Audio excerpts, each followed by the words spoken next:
Շնորհակալություն, ուրեմն շարունակելով իմ գործընկերների ասած թերությունների մասին վերաբերյալ տեղեկատվությունները, ուզում եմ ասել, որ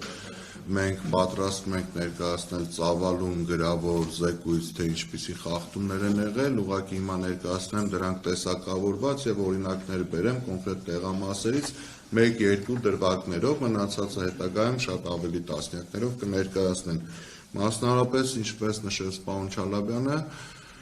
թիվ 31, 69 եւ թիվ 31-70 ընտրատեղամասերում եղել են շատ մեծ կուտակումներ։ Դրանց մասին մենք անպայման արձանագրության մեջ կնշենք, ուզում եմ հատուկ ընդգծել, որ տեղանքում գտնվող ոստիկանները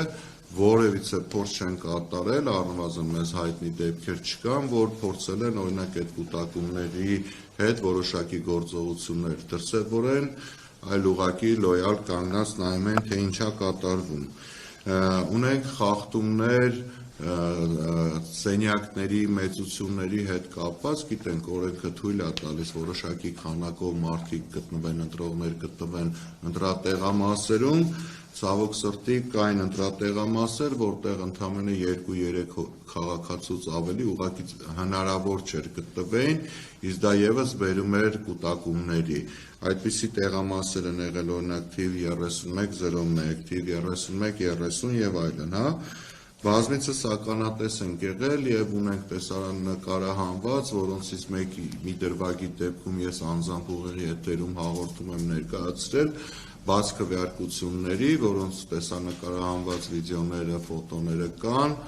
խնդրենք, որպեսզի իրավապահմանները հետևողական լինեն եւ այդպիսի դեպքերը հետագայում կանխելու համար հիմա խստագույնս պատժեն։ Ունեցել ենք դեպքեր, երբ օրինակ ինչպես ասաց Տիկին Մելոյանը, որ տրցակները նախորդ կազմվել են եւ ոչ ամբողջական։ Ես դրա օրինակ կարող եմ բերել հենց 31 թիվ 31-01 ընտրատեղամասը, բայց դեպքերը շատ են եղել եւ այո, ունեցել ենք դեպքեր, որը մեզ թույլ է տալիս ենթադրել, որ դրանք եւ հնարավոր է եղած լինեն ուղղակի թերի աշխատելու արդյունքում եւ ուղղորդված դիտավորությամբ, մասնավորապես այդ ընտրատեղամասը, որը ես նշեցի, երկրորդ համարի քվեաթերթիկը չէր լինում մեջը։ Կային շատ էլիթերություններ կապված պաստառների, գովազդների հետ կապված, այս պարագայում ոչ միայն առաջի համարի թեկնածուի պաստառները, այլ շատ թեկնածուների պաստառներ սահմանված վայրից հեռավորությունից ավելի մոտ էին գտնվում, որը մենք արձանագրել ենք եւ ելի կներկայացնենք։ Եվ ելի եմ ուզում ընդգծել, որ այս դեպքում գրեթե բոլոր կամ մեծ մասի պաստառները սահմանված վայրերին շատ ավելի մոտիկ էին գտնվում։ Շատ մտահոգիչ էր, որ շատ տեղամասերում նստած էին քաղաքացիական պայմանագրի վստահված անձինք եւ հաշվարկ էին կատարում, այն տալիս է մեզ այն հետևությունը, որ օրինակ, եթե պայմանական իրենք ուզում էին հաշվարկ բարեին, թե քանի մարդ է գալիս ընտրելու, այդ դեպքում պետքա մոտավոր ստանային այն թիվը, ինչ որ օրինակ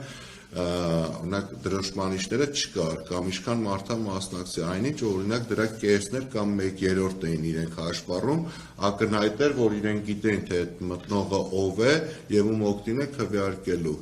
Բացի դա, օրինակ հանձնաժողովների նախագահները շատ հաճախ ստանում էին զանգեր, որը մեր դիտորդները մեզ փոխանցել են, թե ովքեր են այս սևազգեստ, մեր հայաքվեի տարբերանշանով մարդիկ, անուն-ազգանուններն էին ճշտում, կամ ասենք, չգիտեմ, հաճախելիության մասին էին տվյալներ վերցնում եւ այլն։